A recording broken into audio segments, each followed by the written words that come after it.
Nikola Tesla was working on something he wanted to invent, something that would change the entire world. And this thing might have been the cause of his death.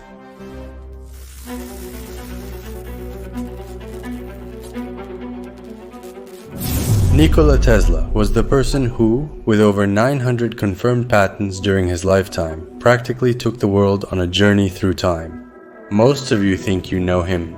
You already know that he was the inventor of the remote control, the Tesla turbine, the Tesla coil, X-rays, and the wireless telegraph, as well as the creator of the motors we use today, radio signals, neon lights, electric cars, robotic lasers, unlimited energy, electrically powered supersonic airships, and most importantly, the alternating current electricity we use everywhere today.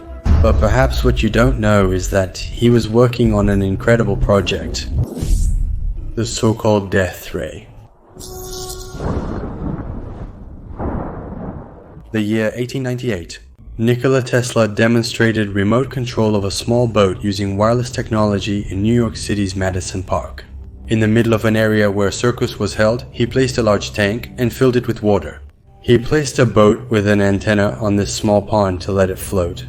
Inside the boat there was a radio receiver. Amid the astonished gazes of the onlookers, the boat started moving on its own. Tesla was telling the onlookers, "You tell me where to go." The onlookers saw this as magic. Some even refused to believe it could be remotely controlled, thinking it was more logical that a dwarf inside was driving it. Imagine what kind of innovation Tesla was offering for that time. The remote control technology Tesla discovered that day is now used in many places, including the rovers on Mars and the Voyager spacecraft sent to the solar system. By the year 1899, Tesla had to leave the East Coast where he was staying, because the place he was staying was too small to conduct advanced experiments. His idea was to conduct new experiments on powerful oscillators, and he didn't have enough space in his laboratory for that. Running a coil at 3 million watts would not have good results for the place he was staying. After receiving large donations from a few wealthy friends, Nikola moved to Colorado Springs. The reason for coming here was that a public company provided free electricity and land, and the region was exactly the center of lightning and storms as he desired. When Tesla arrived in Colorado, reporters waited for him at his hotel. One of the reporters asks why he decided to choose Colorado.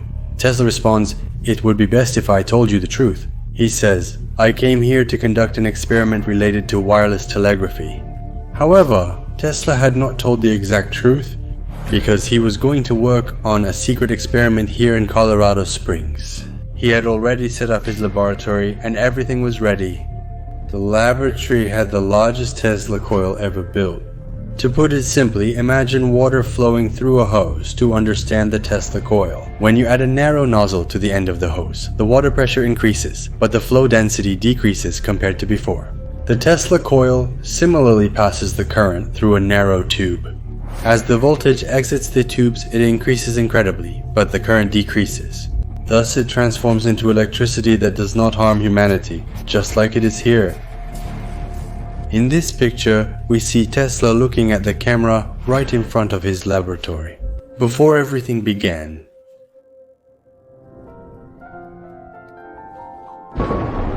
One afternoon in Colorado Springs, everything is ready. Tesla takes his chair and sits aside, and his team starts the system. The massive Tesla coil slowly begins to gather electricity.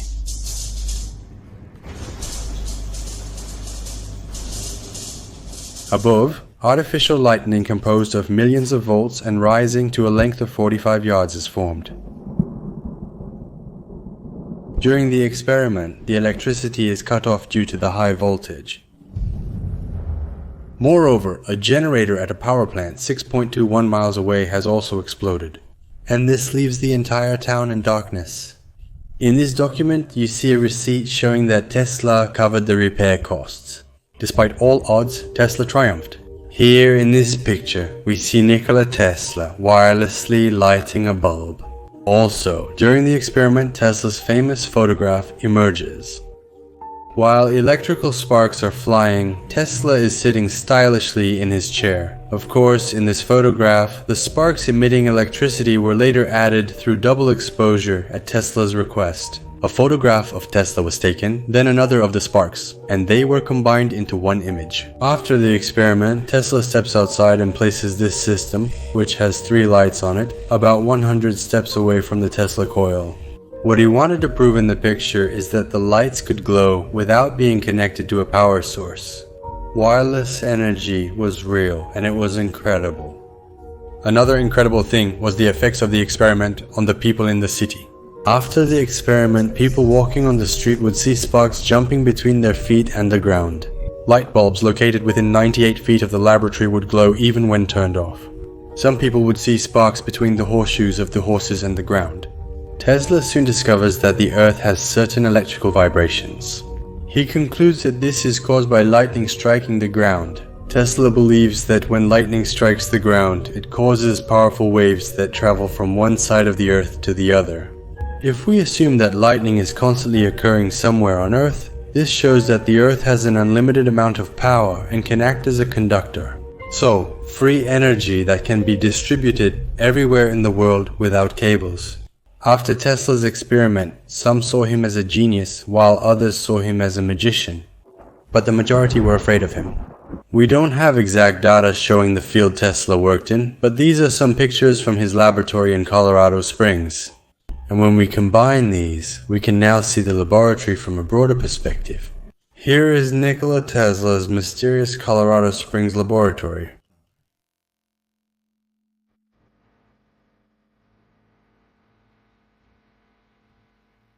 This 3D animation you have seen also belongs to the same place.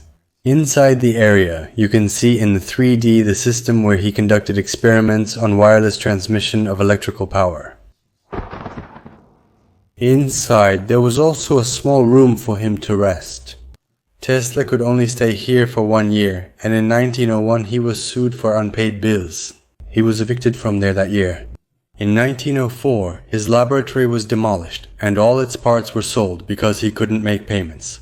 Tesla wanted to develop his dream of free energy distribution, and needed a large laboratory and financial support to continue from where he left off.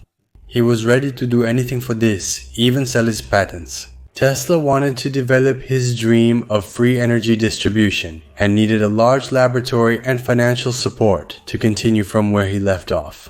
For this reason, he met with John Pierpont Morgan, one of the wealthiest people of the time. He knew Morgan would be interested in this because he told him he could create a high-voltage wireless telegraph, essentially a radio broadcasting system, and that he could make a lot of money from it. But he didn't tell him that he was going to create a system that could provide free energy to the entire world. And he kept it a secret. Tesla had received the necessary financial support from Morgan and moved to Long Island. Here, he began constructing and working on the massive 56-meter tower. Finally, in 1905, he completed the construction of the tower and named this massive mushroom-like structure Wardenclyffe. Tesla planned to construct hundreds of these towers at different points around the world to provide energy to the entire world at nearly no cost. Nikola Tesla continued his work here until 1908. But then, strange things happened.